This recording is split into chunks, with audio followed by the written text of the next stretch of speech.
మీ business ఏదైనా మీ ఊర్లో promotion చేయాలంటే అది సుమన్ టీవీతోనే సాధ్యం. ఇప్పుడే సంప్రదించండి. హలో నమస్తే, వెల్కమ్ టు సుమన్ టీవీ. నేను మిస్ రవంతి. కన్న తండ్రి ఒక బాధతోటి తను చనిపోయిందని చెప్పేసి ఫ్లెక్సీ అయితే కట్టడం జరిగింది. ఆ ఫ్లెక్సీ కూడా ఇక్కడే కట్టించిండు. ఇక్కడే కూర్చొని తన బాధ అంతా, తన అమ్మాయి కాబట్టి అంత బాధ కొద్దీ ఆ రోజు పెట్టించిండు తప్ప తన మీద కోపంతోనైతే కాదు. ఎంత బాధ ఉండి నేను అమ్మాయిని మంచిగా చదివించాలనుకున్నాను, ఒక మంచి జాబ్ కోసము మంచి స్టడీ చేయించి ఒక జాబ్ రావాలి, తన కాళ్ళ మీద తను నిలబడాలి, నేను దానికోసం నేను కష్టపడుతూ ఉంటే బాధ కొద్దీ మాత్రమే తనైతే ఫ్లెక్సీ కట్టించిండు. ఆ రోజు చనిపోయిందని చెప్పేసి ఫ్లెక్సీ అయితే కట్టడం అయితే జరిగింది.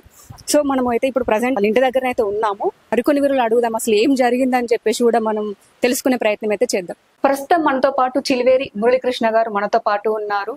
ఒక కన్న తండ్రి ఆవేదన, ఒక అమ్మాయి గుండెల మీద తన్ని వెళ్ళిపోతే ఎంత బాధ ఉంటుందో ఇప్పుడు తనను చూస్తే మనకు అర్థమైపోతుంది. తను మనతో పాటు ఉన్నారు. మనం అడుగుదాం వారిని అసలు ఏం జరిగిందని చెప్పేసి పూర్తి వివరాలు తెలుసుకునే ప్రయత్నం అయితే చేద్దాం. అమ్మాయి ఏ టైంలో వెళ్ళిపోయింది సార్? అంటే మార్నింగ్ లేకపోతే నైట్? పొద్దున్న. ఎవరు లేరా ఇంట్లో? మేము అందరం ఉన్నాము. అయితే మాకు వేరే కొత్త ఇల్లు కన్స్ట్రక్షన్ అవుతుంది. అక్కడికి నేను పోయినా, కొంచెం ఎలక్ట్రీషియన్ పని ప్రాబ్లం ఉన్నది అని అంటే టెస్టర్ కావాలంటే నేను ఇంటికి వచ్చినప్పుడు మా వాళ్ళు ఉన్నారు, నువ్వు ఒక్కని కరెంట్ పని పోతున్నావు కాదు, నేను ఎంబడి వస్తా అని అంటే నేను తనని తీసుకుపోయినాక 10 నిమిషాలకే తను బయటపడింది. ఎట్లా అసలు ఆయన వచ్చి తీసుకెళ్ళిందా లేకపోతే వాడు ఇంటి చుట్టూ ట్రాప్ చేస్తున్నట్టే కదా, వాడు ఇంటి చుట్టూ తిరుగుతుంది. ఇప్పుడు మేము బయటకు వెళ్ళింది వానికి ఎట్లా తెలుస్తుంది? మా ఇంటి చుట్టూ నా వెనక నా నీడ దొంగలు ఉన్నారు కూడా అనుకోవచ్చు కదా. వాడు ఎట్లా ట్రాప్ చేయగలుగుతాడు చెప్పు? వాడు ఎక్కడో ఇక్కడ ఈ గల్లోడు ఇంటి పక్కోడు కూడా కాదు, వాడు ఎక్కడోడు ఎట్లా చేయగలుగుతాడు? నా ఇంటి చుట్టూ తిరగడము, లేకపోతే నా వెనుక నా నీడనే నా దొంగలు ఉన్నట్టే. ఈ రకంగా నా గల్లీలో దొంగలు ఉన్నట్టు ఈ రకంగా అమ్మాయిని ట్రాప్ చేసి తీసుకుపోవడం. ఏ టైంలో బయటకు వెళ్తున్నారు, ఏ టైంలో వస్తున్నారు, మళ్ళీ వితిన్ గంటన్నర లోపల నువ్వు లగ్గం చేసుకున్నా అని చెప్పేసి స్టేషన్ పోయి మేము ఇష్టము అని అంటే అసలు ఇక ఏ రకంగా జీర్ణించుకోవాలి? ఎక్కడ చేసుకున్నారు వాళ్ళ పెళ్లి? స్టేషన్ లో. ఎక్కడ చేసుకున్నారు మాకే తెలుసు. పెళ్లి చేసుకున్న తర్వాత స్టేషన్ కి వచ్చారు. ఇప్పుడు ఓ తాళి కట్టి ఏవో చేసి మేము లగ్గం చేసుకున్నామని ఊరందరికి వాళ్ళ దోస్తుల ఊరందరికి వాట్సాప్ లో పంపితే మా పతార విలువలు తీసేసుడు ఎంతవరకు సమంజసం? మేము ఫ్లెక్సీ పెట్టుకొని నా కూతురు చనిపోయింది అన్నట్టునే తప్పైంది. మరి ఇది మా విలువలకు మరి చూడవా? మేము 100 సార్లు ఫోన్ చేసినప్పుడు కాంటాక్ట్ రావా? అది మా మనసు మరి మాకు అనిపించదా బాధ? ఏ రకంగా మరి నువ్వు వాట్సాప్ లో ఊరందరికి ప్రచారం చేస్తే మేము ఏ ముఖం పెట్టుకొని తిరగాలి? ఇప్పుడు అబ్బాయి వాట్సాప్ లో అందరికి ప్రచారం చేసుకున్నాడు, వాట్సాప్ లో మొత్తం అందరికి షేర్ చేసుకున్నాడు మేము లగ్గం చేసుకున్నామని. మీకు అట్లా షేర్ చేస్తే మీకు తెలిసిందా? పోలీస్ స్టేషన్ నుండి 1:30 ఫోన్ వచ్చింది. అంటే పెళ్లి చేసుకుని పోలీస్ స్టేషన్ వెళ్ళారు డైరెక్ట్. మీరు అక్కడ నుంచి అప్పటికే వాడు ఊరంతా వాట్సాప్ లో ఫోటో పంపించుకున్నాడు. మేము లగ్గం పోలీస్ స్టేషన్ నుంచి కళాచంద్ర మీరు ఇంటికి రాలేరు? మేము వచ్చినాం, ఇంటికి వచ్చేసి ఈ నెంబర్ కు ఫోన్ చేస్తూనే ఉన్నాము. వాడికి అమ్మాయి లేదు కదా. అయితే మేము 11:15 నిమిషాలకు మేము ఆ ఇంటికి పోయి వచ్చినాక 11:35 నిమిషాలకు ఇంట్లో ఉండి చూసాము అమ్మాయి లేదు. లేకపోతే ఎటు పోయిందో అనుకోని మేము అక్కడ తన గురించి తన ఫోన్ లో చూసాం. తన ఫోన్ లో చూస్తే మెసేజ్ ఉంది. ఈ మెసేజ్ ఉండటంతో వెంటనే తనకు ఫోన్ చేస్తూనే ఉన్నాం. 100 టైం కాల్ చేస్తున్నాం, లిఫ్ట్ చేయలే. ఈ గంటన్నర లోపలే మేము పెళ్లి చేసుకున్నాం. ఎక్కడ చేసుకున్నాడేమో పెళ్లి చేసుకుని పోయి స్టేషన్ లో పోయి మాకు ఫోన్ చేయించారు. గంటన్నర లోపల పెళ్లి చేసుకున్నామా అని అంటే మేము ఏం చేయాలి? అప్పుడు మేము మా బాధ ఏ రకంగా వ్యక్తపరచాలి? చెప్పలేను సార్. ఆ టైంలో పెళ్లి చేసుకున్నామని కన్నా తల్లిదండ్రులకు చెప్పపెట్టకుండా పెళ్లి మేము ఫోన్ చేయకపోతే తప్పు, మేము ఫోన్ చేసినాం కదా. మరి ఇట్లా పెళ్లి చేసుకునేటప్పుడైనా అమ్మా నాన్న నేను ఇట్లా పెళ్లి చేసుకుంటున్నా, నేను ఇట్లా వచ్చినా అని చెప్తే ఒక లిఫ్ట్ ఏనుంటివి. అంతే, నేను ఇట్లా వచ్చినా మేము కన్విన్స్ చేసి ఏం చేయాలో ఏ రకం చేయాలో పెద్ద మనుషులు ఉంటారు, ఊరి మీద పెద్ద మనుషులు ఉన్న వాళ్ళతో సంప్రదించుకొని ఏం చేస్తే బాగుంటది. ఇప్పుడు ఎడ్యుకేషన్ ఉన్నది, మరి తన ఎడ్యుకేషన్ ఉన్నది, మరి ఏ లైఫ్ బాగుంటది, ఏం చేస్తే బాగుంటది ఆలోచన విశ్లేషణ చేసిన వాళ్ళు ఉన్నారు కదా ఊరి మీద. ఇది నువ్వు ఈ దొంగల్లాగా నువ్వు పెళ్లి చేసుకొని లగ్గం చేసుకుని స్టేషన్ కి అంటే వదిలేసే సమస్య లేదు.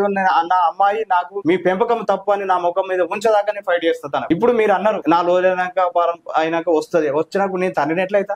నా ఇంట్లోకి వెళ్ళి ఎట్లా పోయిందో గట్ల వచ్చినప్పుడు నేను తండ్రిని అవుతా. అట్లా వస్తావాను? అట్లా వస్తే అసలు కుదురుతుంది. మరి ఎట్లా మరి తల్లిదండ్రులు మరి నువ్వు ఏ రకంగా ఆలోచించి వేరు? నా పెంపకం తప్ప అన్నట్టే కదా. నా పెంపకం తప్పని ముఖం మీద ఉంచు. తప్ప ఎట్లా అవుతుంది సార్? మీరు ఒక బాధ్యత తీసుకున్నారు, కన్నా తండ్రి బాధ్యత తీసుకున్నారు. బాధ్యత తీసుకున్నట్టు ఎక్కడ ఉందమ్మా? ఇప్పుడు తను అట్లా పోయినప్పుడు అందుకే అంటున్నాము తన నిర్ణయం తను మీ పెంపకం పెంపకం తప్పని మా ముఖం మీద ఉంచమని మైండ్ మెచ్యూర్డ్ అయి ఉంటే ఇన్ని ఇప్పుడు మీరు చెప్పిందని అన్ని అర్థం చేసుకుని ఇక్కడే ఉండేది. మైండ్ మెచ్యూర్డ్ లేకనే చిన్నపిల్ల దొంగ ట్రాప్ లో వేయనమని అంటాం కదా.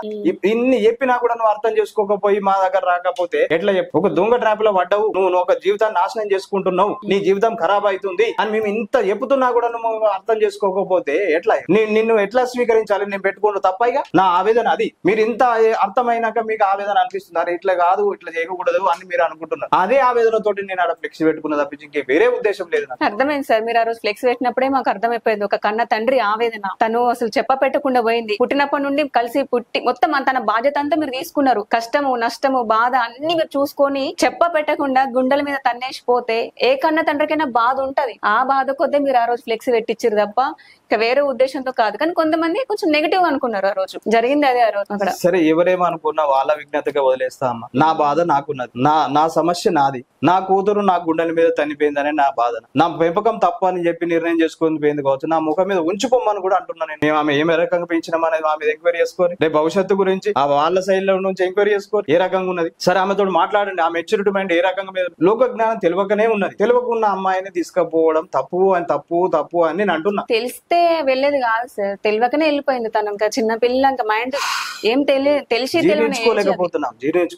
చెప్తున్నా కదా సార్, తెలిసి తెలియని ఏజ్ అది. జస్ట్ ఇవాళ రేపు అమ్మాయి బాగుంది, మంచిగా ఉన్నావు, క్యూట్ గా ఉన్నావు, ఇట్లున్నావు అట్లున్నావు మెసేజ్ పెడితే కథం పడిపోతారు. ఎవరైనా అంతే. అమ్మాయిలే అంతా మంచిగా ఉండవు, అందంగా ఉన్నావు, ఆ రెండు ముక్కలు వేయంగానే కథం అది లవ్ అనుకుంటారు, ఆటోమేటిక్ గా వెళ్ళిపోతారు. ఆ మాయల పడి తను వెళ్ళిపోయింది తప్ప బాధ్యత తెలుసుకున్న అమ్మాయి అయితే మీ మాట కాదని వెళ్ళిపోకపోతుండేది. ఏం తెలియదు కాబట్టి తను అట్లా చెప్పకుండా. జీవితం అన్యాయం అయింది కదా, మరి భరించేది భారం ఎవరు? ఇప్పటికి కూడా మేము స్వీకరించాము అమ్మాయి. ఎందుకంటే నేను అసలే స్వీకరించాను. ఎందుకంటే నా పెంపకమే తప్ప అని నన్ను అనిపోయినాక నేను ఎట్లా మళ్ళీ పెంచాలి? నేను భవిష్యత్తులో ఎట్లా స్వీకరించి నీకు సెక్యూరిటీ ఉండాలి? నా పెంపకమే తప్ప అని నేను ఇంత కష్టపడి చదివిపిచ్చిర్రు, ఆర్థికంగా మీకు బాగాలేకపోయినా కూడా చదివిపిచ్చిర్రు. కానీ అది అర్థం చేసుకోలేకపోయింది. మన కన్న తండ్రి మాకు ఆర్థికంగా మంచిగా లేకపోయినా కూడా నన్ను కష్టపడి చదివిపిస్తున్నాడని తనకు తెలిసి ఉంటే వెళ్ళేదా సార్? వెళ్ళకపోతుండేది. నేను ఇప్పటికి కూడా నేను ఓపిక బట్టి నేను కాలేజీలో కూడా సైలెంట్ గా ఉన్నా. సరే 4 రోజులు అయినాక తన మనసు మార్చుకొని డైరెక్ట్ కాలేజీకి పోయినాక తన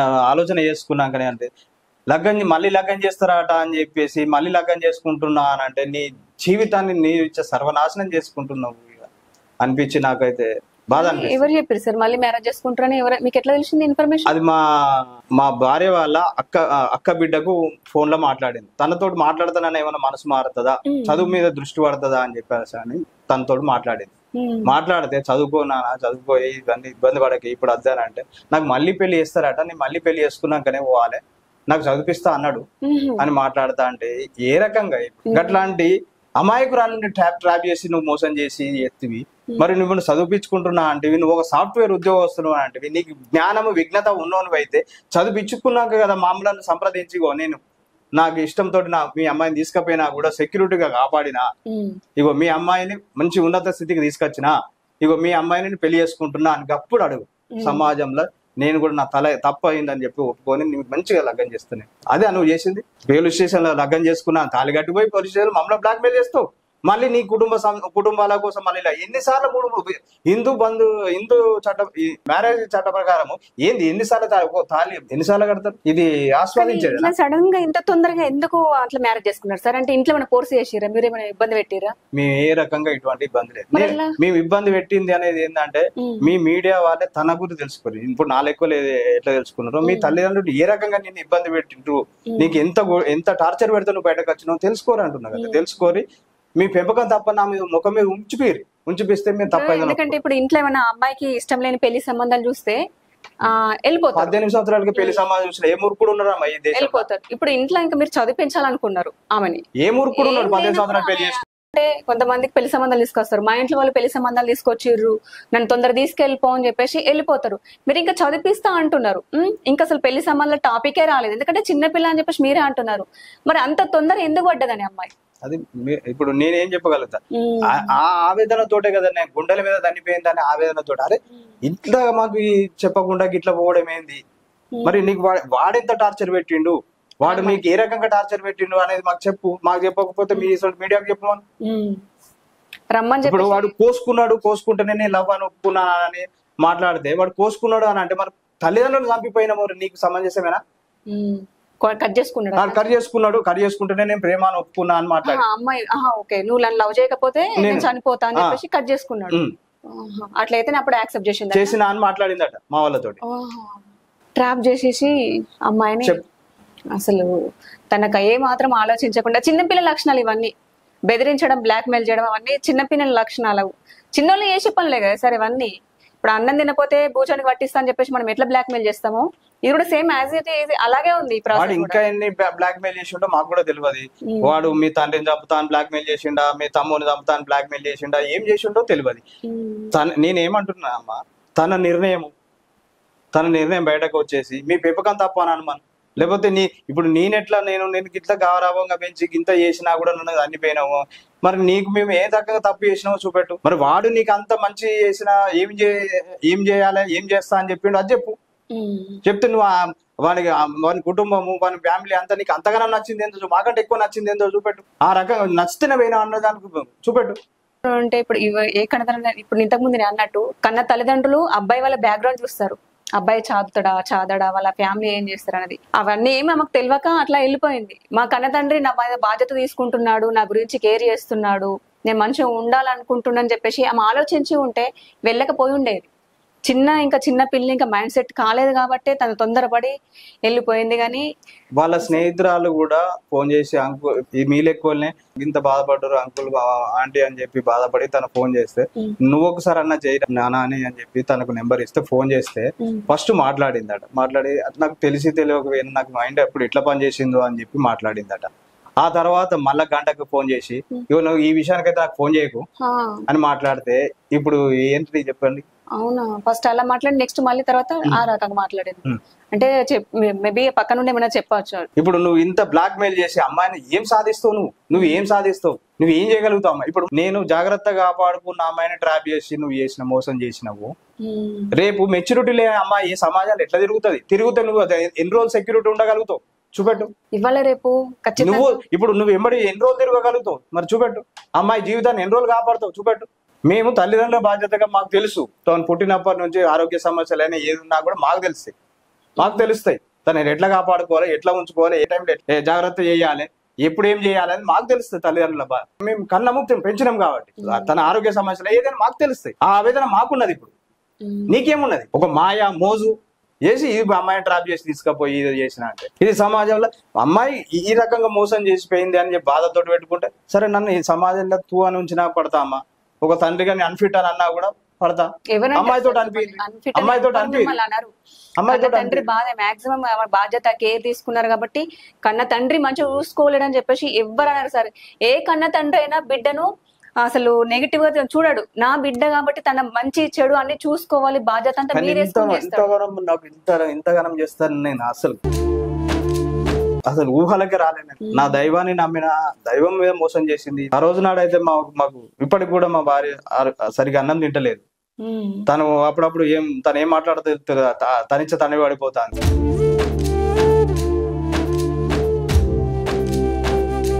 జీర్ణించుకోలేకపోతున్నాం. ఎందుకంటే మేము అంత అలారముద్దుగా పెంచుకున్నాం కాబట్టి. మీరు ఇప్పుడు అంటున్నారు సమాజంలో నెగిటివ్ పోయింది అని అన్నారు. నెగిటివ్ పోయింది ఆ అమ్మాయితో మాకు తూ అని ఉంచిపోయారు. మా పెంపకం తప్ప అని ఒప్పుకుంటాం. ఇక మాకు నేను అప్పటిదాకా నేను ఫైట్ చేస్తూనే ఉంటాను. నేను ఖచ్చితంగా ఫైట్ చేస్తాను. నేను వదిలిపెట్టే సమస్య లేదు. సార్ మీ అంటే అమ్మ నాన్న ఏం చేస్తుంటారు, మీరు ఏం వర్క్ చేస్తుంటారు, కొంచెం మీ ఫ్యామిలీ గురించి? నాకు పవర్ లూమ్స్ ఉన్నాయి అమ్మ. పవర్ లూమ్స్ ఉన్నాయి. గవర్నమెంట్ ఆర్డర్స్ పని చేసుకుంటా. తర్వాత గవర్నమెంట్ ఆర్డర్ లేనప్పుడు పాలిస్టర్ వ్యాపారం చేసుకుంటా. చిన్నగా ఉన్నది. నా ఫ్యామిలీ చదువుకునే అంత కెపాసిటీ తోటినే ఉన్నా. నేను మా భార్య, నాకు ఇద్దరు, ఒక పాప బాబు. పాప అంటే ఇప్పుడు నన్ను మోసం చేసిపోయిన పాప ఒకటి, నా బాబు ఉన్నాడు. ఇప్పుడు 10th క్లాస్ అయిపోయింది. రేపు కాలేజీకి వెయ్యాలి. ఇప్పుడు రిజల్ట్ వచ్చినాక కాలేజీ గురించి ఆలోచన. కానీ నాకు భయం అవుతుంది అమ్మాయి. అసలు పిల్లలను ఏ రకంగా పెంచాలనేది నాకు భయం అవుతుంది. నాకు ఆలోచన లేకుండానే వస్తుంది. నాకైతే నిద్రలో కూడా ఒక్కొక్కసారి జల్లు అంటుంది, భయం అవుతుంది నాకు. ఈశ్వరునికి పరమేశ్వరునికి తెలుసు. సరే సార్, అసలు ఏ కన్న తండ్రికైనా అసలు బాధ ఉంటది. అమ్మాయి పెట్టకుండా వెళ్ళిపోతే ఆ బాధ అనేది నాకు మీ మాటల్లో అర్థమైంది సార్. మా కోసం టైం కేటాయించి మేము అడగగానే సరే అమ్మ రండి, బాధ అనేది ఉంది కాబట్టి మీరు చెప్పలేకపోయారు, కానీ మేము అడగగానే మీరు యాక్సెప్ట్ చేసారు. దానికైతే థ్యాంక్ యూ సార్. నేను మీకు ఎంత చెప్పినా తక్కువనే, ఎందుకంటే మీ అమ్మాయి వెళ్ళిపోయింది, నేనేం చేయలేను ఇప్పుడు. జస్ట్ 2-3 మాటలు మాట్లాడతా కావచ్చు, కానీ కొంచెం ధైర్యాన్ని ఏమైనా ఇవ్వగలుగుతా కావచ్చు, కానీ ఏం చేయలేను ఇప్పుడు. నేను అమ్మాయిని కూడా నేను తీసుకొచ్చి ఇవ్వలేను, నేనే కదా ఎవరు కూడా తీసుకొచ్చి ఇవ్వలేరు. తనంతలో తాను మనసు మారి మీ దగ్గరకు వస్తే తప్ప. Thank you sir. తనంత తను మనసు మారి నా దగ్గరికి వస్తే నేను ఏం చేయగలుగుతామా? నాకు ఇంత కడప దాటి ఎట్లా ఎందుకు అట్లా వస్తుందా? అట్లా రాదు సార్, అట్లా ఎవరు రారు. నా పెంపకం తప్పు అని నిరూపించదాకా నేను మాత్రం తనను వదిలిపెట్టేది లేదమ్మా. మీరు పెంచింది పెంపకం తప్పు అని నా ముఖం మీద ఉంచేదాకా మాత్రం నేను తనను వదిలిపెట్టే సమస్య లేదు. మీ మీడియా ముఖంగా చెప్తున్నా, ఖచ్చితంగా నాకు ఎవరు సహకరిస్తారో సహకరించకపోయినా కూడా ఆ ఈశ్వరుడు సహకరిస్తాడని అనుకుంటా. నేను ఫైట్ చేయడం మాత్రం ఆగదు. ఎందుకంటే రేపు మంచి చెడు జరిగినాక నా దగ్గరకు వస్తా అంటే నేను ఎట్లా స్వీకరించా. నువ్వు ఒక తండ్రికి అన్ఫిట్ అని చెప్పి నా ముఖం మీద ఉంచేదాకా మాత్రం నేను ఫైట్ చేస్తాను. గారు చెప్పిన మాటల్లో తన బాధ అనేది మనకు పూర్తిగా క్లారిటీగా అర్థమైందని చెప్పేసి నేను అనుకుంటున్నాను. ఏ కన్న తండ్రికైనా బాధ ఉంటుంది. పెంచి పెద్ద చేసిన అమ్మాయి చెప్పా పెట్టకుండా కన్న తల్లిదండ్రులు కాదని బయటకు వెళ్ళిపోతే ఏ కన్న తల్లిదండ్రులకైనా బాధ ఉంటుంది. ఆ బాధ కొద్దే తన ఆ రోజైతే ఫ్లెక్సీ పెట్టడం అయితే జరిగింది. ఎందుకంటే చూసే వాళ్ళకే ఏం తెలీదు, భరించే వాళ్ళకే బాధ అయినా నొప్పి అయినా తెలుస్తుంది. ఆ బాధ అనేది మనకైతే స్పష్టంగా మనకి అర్థమైంది. కెమెరామెన్ రవితో నేను మీ శ్రవంతి, సుమన్ టీవీ.